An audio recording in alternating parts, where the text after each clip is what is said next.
நானே வந்து ஒரு போர்ட்போலியோ மேக் பண்ணியிருக்கிறேன். எனக்கு ஈவன் வந்து அது வந்து பாசிட்டிவ் ரிட்டர்ன் தான் கொடுத்துருக்குது. அப்படி இருக்கிற பட்சத்துல நான் ஏன் உங்களை மாதிரியான இன்வெஸ்டர்கிட்ட வரணும்னு தெரிஞ்சுக்கலாமா? நிறைய பேர் வந்து பாத்தீங்கன்னா ஒரு நல்ல இன்வெஸ்டர்ஸ் மெயினாக என்டர்பிரினர்ஸ்ல பாத்தீங்கன்னா தானா வந்து ஒரு போர்ட்போலியோ பண்றாங்க. அவங்க வந்து பாத்தீங்கன்னா நூற்றுக்கணக்கான ஸ்டாக் வாங்கிடுறாங்க. யார் எந்த ஸ்டாக்கை சொன்னாலும் அந்த ஸ்டாக் வாங்கிடுறாங்க. ஒரு கிளைண்ட் வந்து ரீசெண்டா நாங்கள் மீட் பண்ணும்போது கூட ஒரு 6 கோடி ரூபாய் போர்ட்போலியோ வச்சிருக்கேன். ஆனா 5 வருஷத்துல ஒரு ரிட்டர்ன்ஸ் வந்து பாத்தீங்கன்னா 40% இருக்கு. ஸோ இந்த 5 வருஷத்துல உங்க போர்ட்போலியோ வந்து ஒரு மினிமம் ஒரு டபுள் கூட மீட் பண்ணலைன்னா நீங்க வந்து சப்பர் ரிட்டர்ன்ஸ் தான் மீட் பண்ணிட்டு இருக்கீங்க. இங்க மார்க்கெட்ல வந்து ஒவ்வொருத்தரும் ஒவ்வொரு மாதிரி மார்க்கெட்டை பாக்குறாங்க. ட்ரேடிங்கும் இன்வெஸ்டிங்கும் 2 வகையை சொன்னது. இங்க நிறைய பேர் எப்படின்னா ஸ்டாக் வந்து ஒரு அசெட் கிளாஸா பாக்காம அது ஒரு கமாடிட்டியா பாக்குறாங்க. நினைச்சா அடுத்த செகண்ட்ல வித்தரலாம், அடுத்த செகண்ட்ல practically to 99% of the people வந்து லூஸ் பண்ணிட்டு தான் இருக்காங்க. எஸ்பெஷலி இந்த மிடில் கிளாஸ்ல இருந்து வரும்போது அந்த மிடில் கிளாஸ்ல இருந்து ஜம்ப் பண்றதுக்கான ஒரு ஆப்பர்ச்சுனிட்டி ஸ்டாக் ட்ரேடிங் அப்படின்னு நினைச்சிட்டு வர்றாங்க. பட் அன்பார்ச்சுனேட்லி இது கடைசி 10 வருஷத்துல 20 வருஷம் பாத்தீங்கன்னா அர்பன் ரியல் எஸ்டேட் அவ்வளவு பெரிய வெல்த் எல்லாம் மேக் பண்ணல. உண்மையிலுமே ரூரல் ரியல் எஸ்டேட் தான் நல்லாவே பெர்ஃபார்ம் பண்ணிருக்கு. எல்லா வருஷமும் கோல்டு வந்து பெர்ஃபார்ம் பண்ணாது.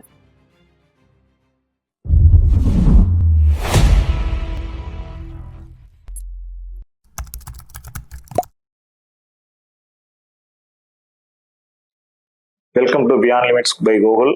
ஸோ இன்னைக்கு நம்ம ஒரு புதுசா ஒரு பாட்காஸ்ட் மாதிரி பண்ணலாம் அப்படின்னு சொல்லிட்டு நம்ம நார்மலாக பார்த்தீங்க அப்படின்னா ஒவ்வொரு பிஸ்னஸோட ஒவ்வொரு டாபிக் எடுத்துக்கிட்டு அல்லது பிஸ்னஸில் இருக்கிற ஒரு நுவான்சஸ் எடுத்து நம்ம வந்து கண்டினியூஸாக ஒரு வீடியோ நான் இண்டிவிஜுவலாக பேசி நம்ம ரிலீஸ் பண்ணிட்டு இருந்தோம். இன்னைக்கு ஒரு புது முயற்சியாக ஒரு பாட்காஸ்ட் பண்ணலாம் அப்படின்னு சொல்லிட்டு இந்த வீடியோவை வந்து இன்னைக்கு ஸ்டார்ட் பண்ணுறோம். ஸோ இதில் இன்னைக்கு நம்ம கூட வந்து கெஸ்டாக வந்துருக்கிற ஒரு பிரபு, ஐபிகே வெல்த்தோட ஃபவுண்டர். வணக்கம் பிரபு. பிரபுவை பற்றி சொல்லணும்னா பிரபுவும் நாங்களும் ஒரே கிராமம்னு சொல்லலாம். ஒரே கிராமம் தான், கிராமம்னு சொல்றதுல கிராமம் தான். நான் 2 பேரும் திருச்செங்கோட்டுக்கு பக்கத்தில் நாராயணபாளையம் அப்படிங்கிற ஒரு கிராமத்தில் தான் பிறந்தது வளர்ந்தது எல்லாமே. பிரபு வந்து என்னோட தம்பிக்கு பேட்ச்மேட்டு. பிரபு வந்து இப்போ இங்கே திருச்செங்கோட்டில் வந்து ஐபிகே வெல்த் பிரைவேட் லிமிடெட் அப்படின்னு சொல்லிட்டு ஒரு long term investment, stock market investment, அதில் லாங் டேர்ம் இன்வெஸ்ட்மெண்ட் அதை பற்றியான ஒரு நிறுவனத்தை நடத்திட்டு வர்றாரு. அதாவது பிஸ்னஸ் பண்ணுறவங்களுக்கு தெரியும், பிஸ்னஸில் இன்வெஸ்ட் பண்ணுவோம், அதை தாண்டி வந்து வரக்கூடிய ரிட்டர்ன் வந்து நம்மளால பிஸ்னஸில் ரீஇன்வெஸ்ட்மெண்ட் பண்ண முடியலன்னா அது வேற முதலீடுகள் பண்ணி அந்த பணத்தை பெருக்கிறதுக்கான வழிகள். அதில் ஒரு வழி வந்து நம்ம ஸ்டாக் மார்க்கெட்டில் இன்வெஸ்ட் பண்ணுறது. இப்போ நம்மள மாதிரியான Tier 3 Tier 4 சிட்டிஸில் வந்து இதை பற்றியான அவேர்னஸ், ஸ்டாக் மார்க்கெட் இன்வெஸ்ட்மெண்ட்டை பற்றியான அவேர்னஸ் வந்து குறைவு. பிரபு வந்து இந்தியாவில் இருக்கிற ஒரு 950 செபி ரிஜிஸ்டர்டு இன்வெஸ்ட்மெண்ட் அட்வைசரில் ஒருத்தர். தமிழ்நாட்டில் கிட்டத்தட்ட ஒரு 35 பேர் இருக்கிறாங்கன்னு நினைக்கிறேன். அந்த 35ல் ஒருத்தர். ஸோ அப்படி அந்த லாங் டேர்ம் இன்வெஸ்ட்மெண்ட்டை ஃபோக்கஸ் பண்ணி அவர் ஃபண்ட் மேனேஜ் பண்ணிட்டு இருக்கிறாரு. அவரை வந்து இன்னைக்கு நம்மளுடைய பாட்காஸ்ட்ல வந்து நம்ம சந்திப்பதில் மிக்க மகிழ்ச்சி. பிரபு, நம்ம வந்து முதல்ல என்னன்னா நம்ம மக்களுக்கு தெரிஞ்சுக்கிற மாதிரி அசெட் கிளாஸ் வந்து நிறைய அசெட் கிளாஸ் இருக்குங்கிறாங்க. இருக்கு. அதை பற்றியான ஒரு டீட்டெயிலான ஒரு இது வந்து நம்ம வியூவர்ஸ்க்கு தெரியற மாதிரி கொஞ்சம் விளக்கமாக சொல்ல முடியுமா? ஆனால் இப்போ நம்ம முதல்ல பார்த்தீங்கன்னா அசெட் கிளாஸ்ன்னு பார்க்கும்போது 4 வகையான அசெட் கிளாஸ் தான் நார்மலாக இருக்குது. ஸோ அந்த காலத்தில் வந்து பார்த்தீங்கன்னா ஃபிக்ஸட் டெபாசிட் இருக்குது அப்படின்னு பார்த்துட்டு இருந்தோம்னா இன்னைக்கு வந்து ரிஸ்க் இல்லாத எந்த அசெட் கிளாஸுமே இல்லை. 4ல் fixed deposit, real estate, gold, அதுக்கப்புறமா பார்த்தீங்கன்னா ஸ்டாக் மார்க்கெட் இப்போ வந்து இருக்குது. ஸோ ஒரு காலத்தில் வந்து நம்ம அந்த தொழில் புரட்சி காலகட்டத்தில் பார்த்தோம்னா நம்ம வந்து பார்த்தீங்கன்னா ரியல் எஸ்டேட் தான் ஒரு பிக்கஸ்ட் அசெட் கிளாஸாக இருந்தது. அதுதான் வந்து லாஸ்ட் 30 வருஷத்தில் ஒரு மிகப்பெரிய வெல்த்தை வந்து மேக் பண்ணிச்சு.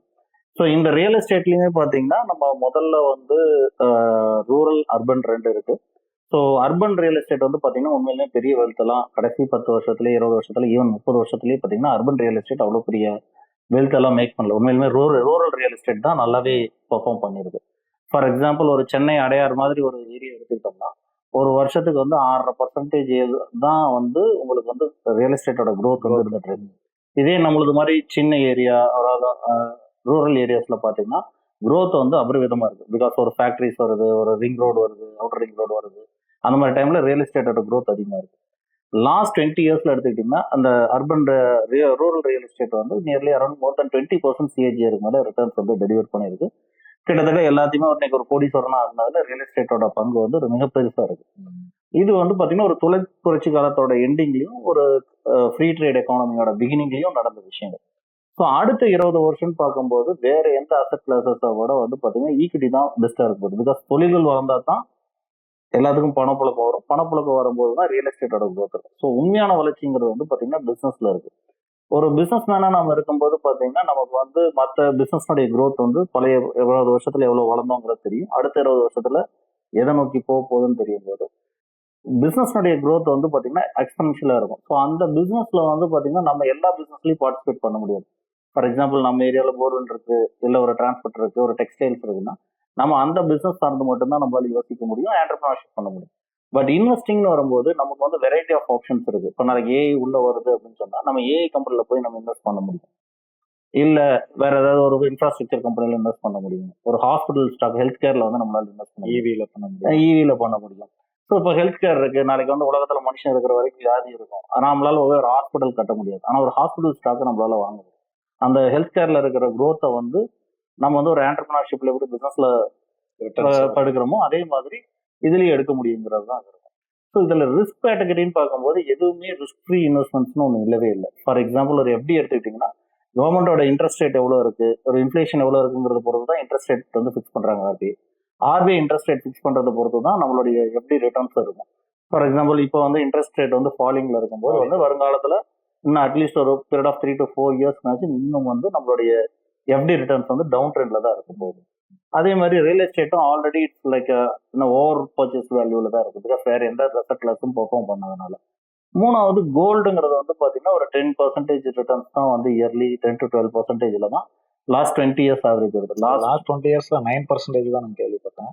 9.8% ரியல் எஸ்டேட்ல இருக்குங்க as per the global national average. But gold பொறுத்த வரைக்கும் இல்ல 12.3% இருக்கு கிட்டத்தட்ட. ஸோ இந்த 12%ங்கிறது வந்து உண்மையிலுமே கிரேட்டர் ரிட்டர்ன்ஸ் தான் இல்லைன்னு சொல்லல. பட் எல்லா வருஷமும் கோல்டு வந்து பெர்ஃபார்ம் பண்ணாது. எஸ்பெஷலி லாஸ்ட் ஒரு 18 months கோல்டு வந்து ஒரு அபரிவிதமான ரைஸ் வந்து பார்த்துருக்கோம்.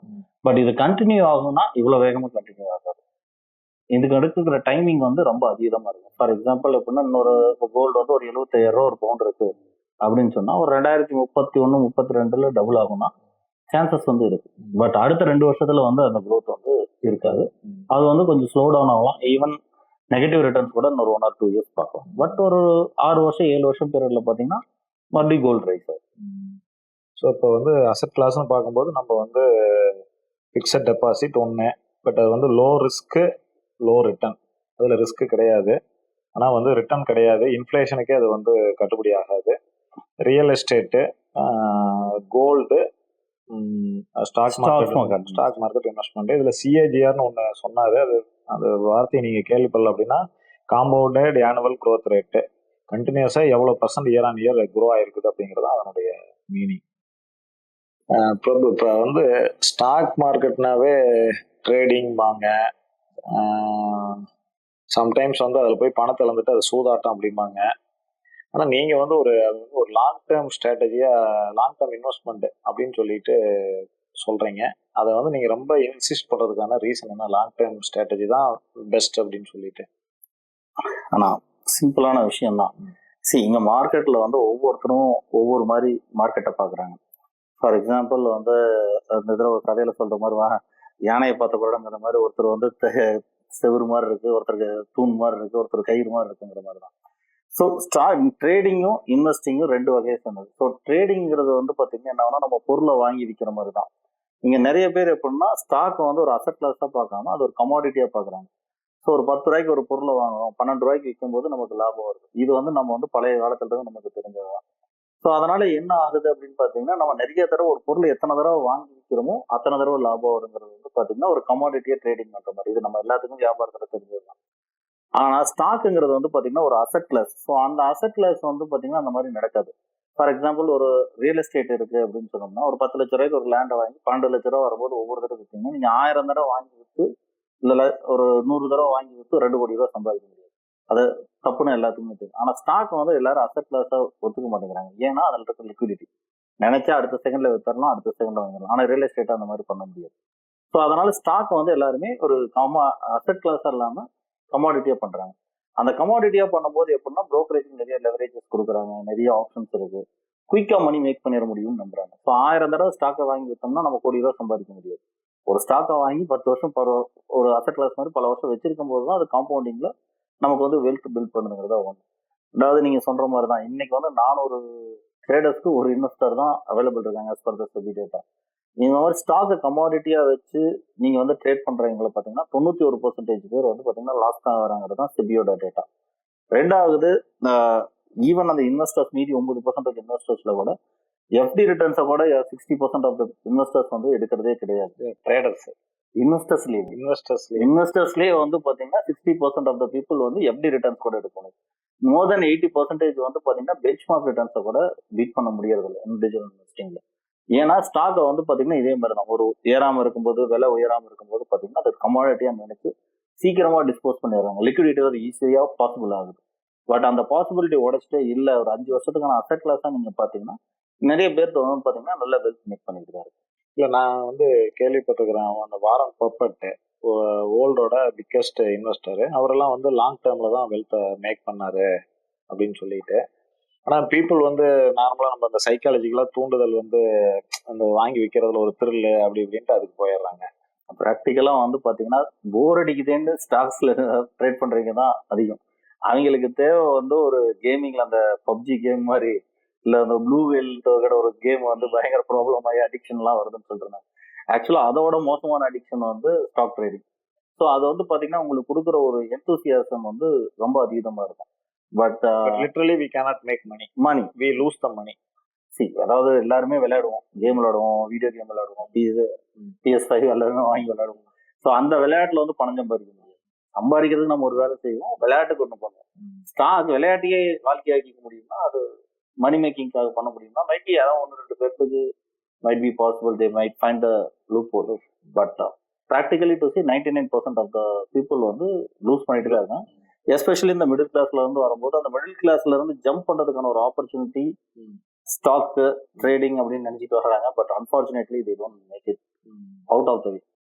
பிரபு, இப்போ நம்ம நிறைய அடிக்கடி நம்ம சந்திப்போம், பேசுவோம். போன வாரம் கூட நம்ம பெங்களூர் போயிருந்தோம். நம்ம பேசும்போதோட இதுல வந்து உங்களுடைய இதுல பாத்தீங்க அப்படின்னா உங்களுடைய வார்த்தைகள்ல அதிகமா அடுத்த 10 வருஷம் 20 வருஷம் வந்து we are able to make lot of money through stock மார்க்கெட்டுங்கிறத அடிக்கடி சொல்லிட்டு இருக்கிறீங்க. ஸோ அது ஏன் அவ்வளவு நீங்க கான்ஃபிடண்டா சொல்றதுக்கான காரணம் என்ன? ஸ்டாக் மார்க்கெட்ல நம்ம என்னதான் பணம் சம்பாதிக்கணும்னு போனாலும் மார்க்கெட் வந்து நம்ம கண்ட்ரோல்ல இருக்கிறது இல்லை.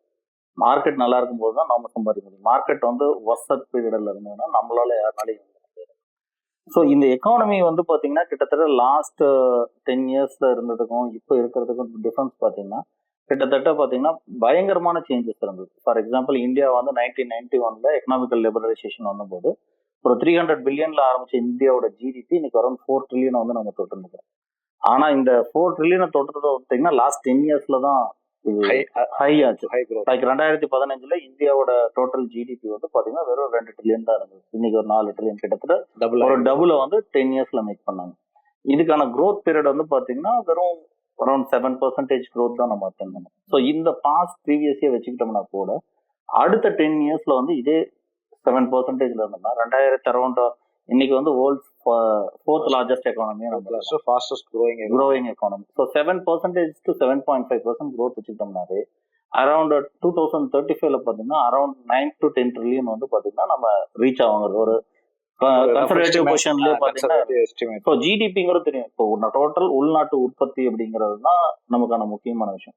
ஸோ உள்நாட்டு உற்பத்தி 4 ட்ரில்லியன்ல இருந்து கிட்டத்தட்ட 2030 போகும்போது 10 ட்ரில்லியன் தான். கிட்டத்தட்ட கடைசி 30 வருஷத்துல நாம என்ன growth அடைஞ்சோமோ அதனுடைய 150% வந்து we are going to achieve here. It's not only going to be trillion dollars amount. டாலரோட பிரைஸ் இன்க்ரீஸ் ஆகும்போது பாத்தீங்கன்னா அது 150% கரண்ட்ல வந்து 200% கூட நம்ம தாண்டதுக்கான வாய்ப்பு தான் இருக்கும். ஏன்னா இன்னைக்கு டாலரோட விலை 85 ரூபாய்னா அது 2035 it will go to 130 or 140 வச்சுக்கிட்டீங்கன்னா கூட 200% மேல growth வந்து இருக்கு. ஸோ 4 ட்ரில்லியன் மேக் பண்ணும் போதே we made this much of money and upcoming பீரியட்ல இன்னமும் 6 ட்ரில்லியன் நம்மளோட எக்கானமில ஆட் பண்ணும்போது plenty of money is going to be madeங்கிறது தான் ஃபர்ஸ்ட் விஷயம். ஸோ அப்போ எக்கானமி வந்து நமக்கு ரொம்ப சப்போர்ட்டிவா இருக்கு.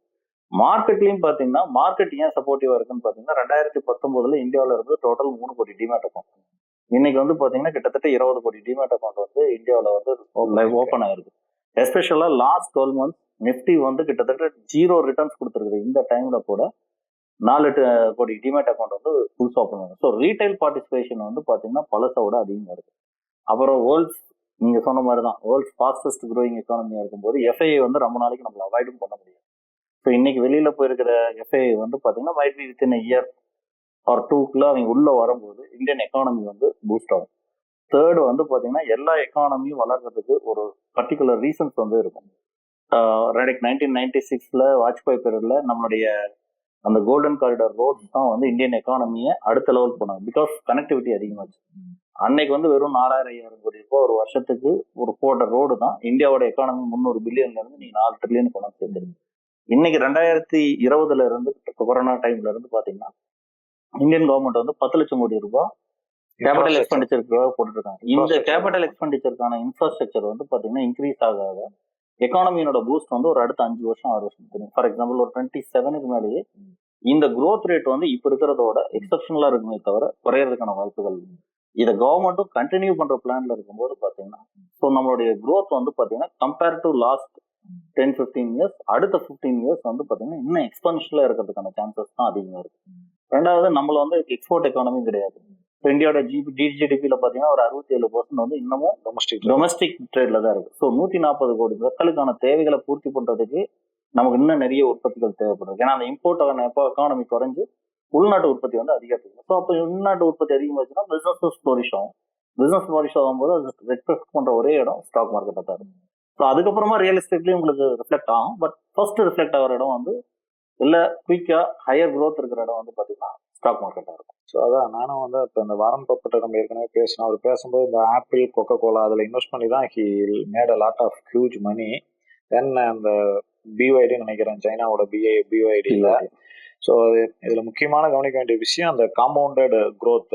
நம்ம வந்து holding period is very very important இல்லையா? லாங் டேர்ம் இன்வெஸ்ட்மெண்ட்ல வந்து ஹோல்டிங் பீரியட் தான். ஆமா. ஸோ எவ்வளவு பீரியட் நீங்க ஹோல்ட் பண்றீங்களோ உங்களோட ரிஸ்க் குறையும், அவ்வளோ ரிட்டர்ன்ஸும் அதிகமாகும். அப்புறம் நீங்க வாரன் பஃபெட்டை கொண்டு வரும்போது அது ரொம்ப முக்கியமான ஒண்ணு. சரி, 2ஆம் உலக போருக்கு அப்புறமா அமெரிக்கன் எக்கானமி வந்து பாத்தீங்கன்னா ஒரு ரெசெஷனை ஃபேஸ் பண்ணணும்னு நினைச்சாங்க. ஆனா எக்கானமிக்கு செகண்ட் வேர்ல்டு வாருக்கு அப்புறமா எக்கானமி வந்து பாத்தீங்கன்னா ஒரு கன்சப்ஷன் எக்கானமி உருவாச்சு. அந்த கன்சப்ஷன் எக்கானமி அதாவது கிட்டத்தட்ட பாத்தீங்கன்னா ஒரு டெய்ல் கலாச்சாரம், நுகர்வு கலாச்சாரம் ஒரு எக்கானமிக்குள்ள ஒரு டெய்ல் விண்டோ வந்து அந்த டெய்ல் விண்டோவை பயன்படுத்திக்கிட்ட வாரன் பஃபெட் தான் வந்து இன்னைக்கு வேர்ல்ட்ஸ் நம்பர் 1 இன்வெஸ்டர் இருந்தார். ஏன்னா அந்த எக்கானமி வந்து அப்ப சப்போர்ட் பண்ணுச்சு. அடுத்த 20 வருஷம் இந்தியன் எக்கானமிக்கு ஒரு டெய்ல் விண்டோ இருக்கு போகுது. ஸோ அதை நாம பயன்படுத்தும் போது நம்மளோட வெல்த் மேக்கிங் வந்து பாத்தீங்கன்னா ப்ரீவியஸ் ஜென்ரேஷனோட நம்ம ஜென்ரேஷனுக்கு வந்து it will be an easy thing. ஒரு ஃபன்னி திங் சொல்லணும்னா ஆக்சுவலா நிறைய பேர்த்த பூமர் அங்கிள்னு சொல்றதுக்கு காரணமே நான் அடிக்கடி சொல்லியிருந்தேன். பூமர் அங்கிள்னு சொல்றதுக்கு காரணம் என்ன, எக்கனாமிக்கல் பூம் நடந்த டைம்ல பிறந்த ஒரு ஜென்ரேஷனை தான் பூமர்னு சொல்றாங்க. ஒரு எக்கனாமிக்கல் ஸ்டாண்ட் பாயிண்ட்ல பாத்தீங்கன்னா நம்மளே வந்து எக்கனாமிக்கல ஒரு பூமர் ஜென்ரேஷன். இந்த ஜென்ரேஷன்ல இருக்கிறதுனாலே எக்கனாமிக்கல் பூம்ல இருக்கிறதுனால ஒரு எக்கனாமிக்கல் ஸ்டாண்ட் பாயிண்ட்ல நாமளே வந்து ஒரு பூமர் ஜென்ரேஷனே சொல்லலாம். பிகாஸ் இந்த ஜென்ரேஷன்ல பிறந்தனாலே உங்களுக்கு வெல்த் மேக்கிங் வந்து ரொம்ப பெரிய ஈஸியா இருக்கும் போகும் கம்பேர் டு ப்ரீவியஸ் ஜென்ரேஷன். அது ஈவன் இப்போ யங்ஸ்டரா இருக்கிற 20-30s இருக்கிறவங்க வந்து இப்பவே வந்து லாங் டேர்ம் இன்வெஸ்ட்மெண்ட் ஸ்ட்ராட்டஜி எடுத்தாங்க அப்படின்னா கண்டிப்பா அவங்களுடைய ரிட்டையர்மெண்ட் ஸ்டேஜ்ல they may make lot of money and நிறைய அவங்க பசங்களுக்கு நிறைய சொத்தை கொடுத்துட்டு போகலாம்.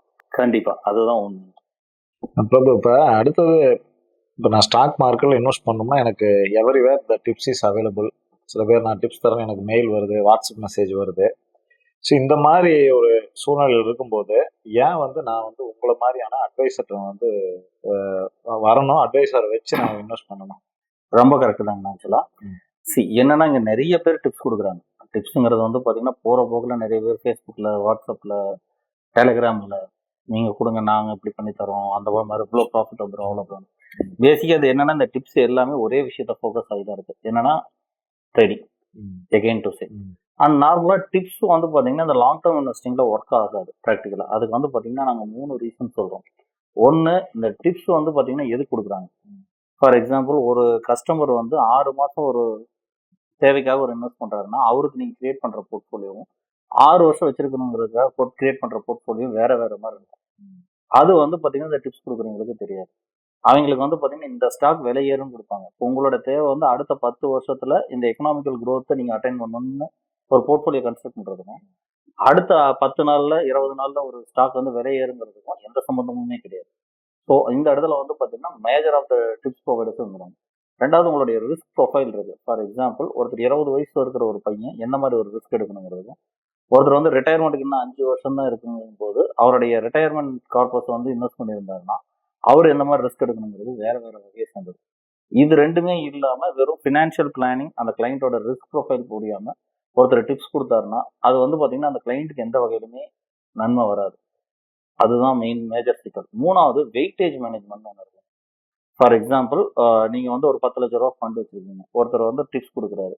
10,000 ரூபாய்க்கு ஒரு ஸ்டாக் வாங்குறீங்க. அந்த ஸ்டாக் ட்ரிபிளே ஆனாலும் இதே இன்னொரு ஸ்டாக் வந்து வேற ஒரு ஃபேமஸான ஒரு சோஷியல் மீடியா இன்ஃப்ளூயன்சர் கொடுக்குறாரு. 1 லட்ச ரூபா நீங்க இன்வெஸ்ட் பண்றீங்க. அந்த ஸ்டாக் வந்து ஒரு 10% 20% கம்மியாகிறதுனால டோட்டல் என்டையர் போர்ட்ஃபோலியோட பெர்ஃபார்மன்ஸ் வந்து 0 தான். ஸோ நீங்க நல்ல ஸ்டாக்ஸே பிக் பண்ணீங்கனாலும் அந்த ஸ்டாக்னோட வெயிட்டேஜ்ங்கிறது ரொம்ப ரொம்ப இம்பார்ட்டன்ட். ஸோ உங்களுடைய டோட்டல் ஃபண்டில் நல்ல ஸ்டாக்குக்கு நல்ல வெயிட்டேஜ் கொடுக்காம தப்பான ஸ்டாக்குக்கு வெயிட்டேஜ் மாற்றி கொடுத்தீங்கன்னா என்டையர் போர்ட்ஃபோலியோவே வந்து பார்த்தீங்கன்னா சப்பார் ரிட்டர்ன்ஸ் தான் இருக்கும். நான் முதல்லயே சொன்ன மாதிரி தான் இண்டெக்ஸை கூட நம்மளால பீட் பண்ண முடியாமல் இருக்கிறதுக்கு பல பேருக்கு காரணம் இந்த இடம் தான். ஸோ நிறைய பேர் வந்து இந்த ஸ்டாக் இன்வெஸ்டிங்கிற போது ஸ்டாக் லெவல்ல வந்து இன்வெஸ்டிங்கை ஜெயிச்சிடறாங்க, ரிட்டர்ன்ஸ் பார்க்குறாங்க. ஆனால் என்டையர் போர்ட்ஃபோலியோ எவ்வளோ பெர்ஃபார்ம் பண்ணியிருக்குன்னு பார்த்தீங்கன்னா அந்த பெர்ஃபார்மன்ஸ் வந்து வர்றதில்லை.